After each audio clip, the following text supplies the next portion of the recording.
Hi everyone, Shisa here. It's the night before the Black Lives Matter protest in Edinburgh and I'm kind of nervous. I'm not sure what to expect. Not just in the number of people who will turn up, like I trust that'll be great, but more in terms of how I'm gonna feel and I guess cope in the situation. I think I'm gonna feel pretty overwhelmed by seeing so many people stand up and defend Black rights. And I think a key thing is that I will see the most number of Black people at once in Edinburgh than I've ever seen in the 5 or 6 years that I have lived here. But I guess that figure isn't so hard to beat. I think I've only ever seen about 5 Black people at any one time, so yeah.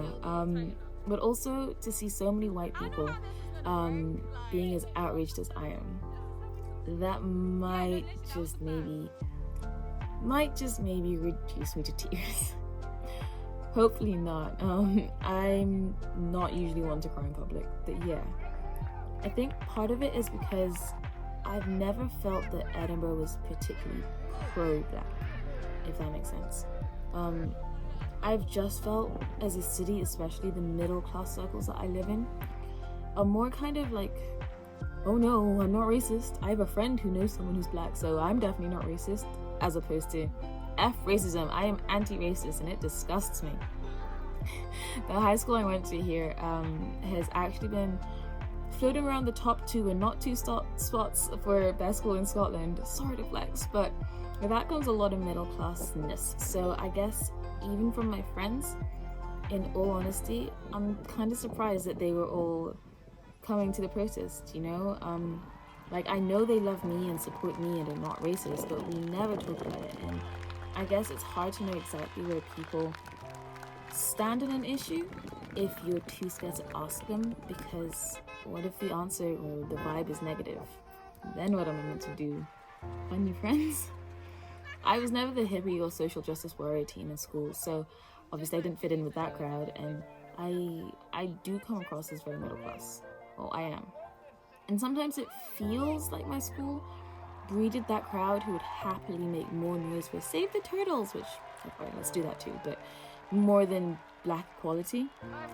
I think a reason for that is because the society here says we are not racist and therefore it is not an issue, hence no need to mention the phrase systemic racism.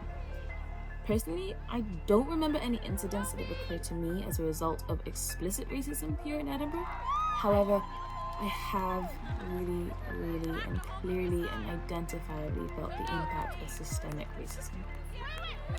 So much so that in the last 2 years when it came to applying to universities, well, because my quote-unquote unfortunate background, I tick basically all of the checkboxes for what university lists as diverse, except for LGBT and disabled. I'm Black, I'm female, I've been in the foster care system, I've been in a baby's home, I've been adopted, my household income is in the second lowest tax bracket for the UK.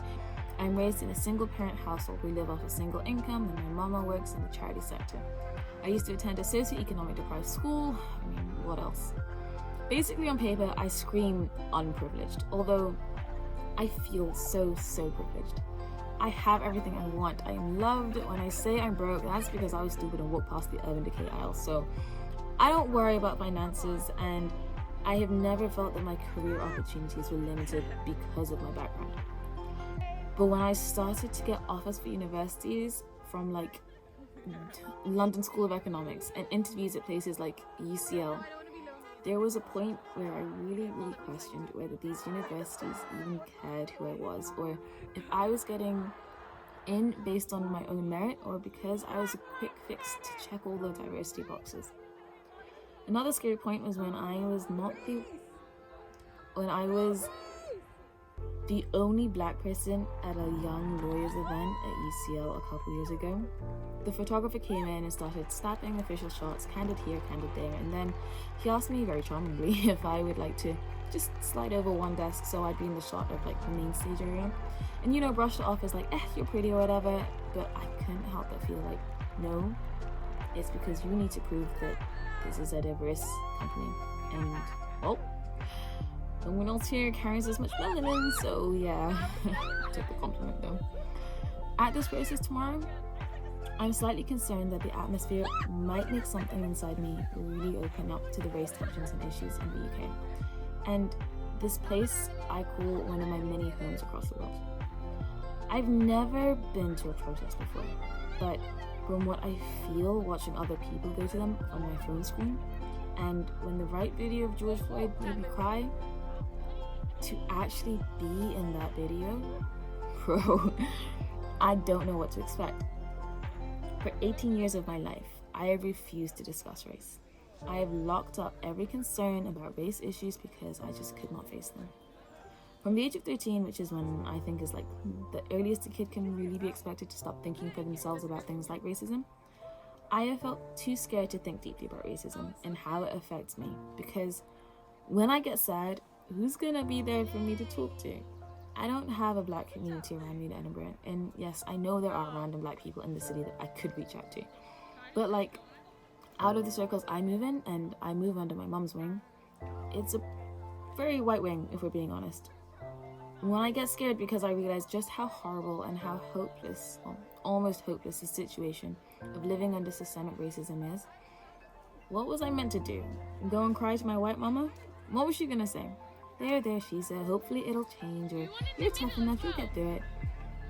The times that I did start reading, from like the age of like 15, I guess, when I did start reading the book by Rainey Edia Lodge, Why No Longer Talking to White People About Race, or Slay in Your Lane, the Black Girl Bible, and I would just sob to myself. I really felt so insignificant, because I truly understood that one person, be it black me or my white mum, could not ever change the system on their own, and I have to just live in it. So this protest that I'm attending tomorrow with my friends, who I'm so glad aren't just lukewarm anti-racist, and with the community I didn't know for sure would stand up for me, I think I'm going to feel overwhelmed, because this is that. Further evidence that one person can't change a whole system, but a whole community, a whole city, a whole world? Yes, we can change it, but it takes all of us, every single one of us. I am scared for tomorrow's protests, not because we won't be social distancing and ooh, corona, and not because the police might disperse us, but because it's a chance for change. It's a chance for me to maybe not feel so isolated when I get home. A chance for future me's to not question why we got into a top university, and a chance for, above all, to let all black babies at the very least grow up and not be gunned down before they are given the chance to be who God wanted them to be. It's 2 a.m. on the day of the protest. I haven't even made a banner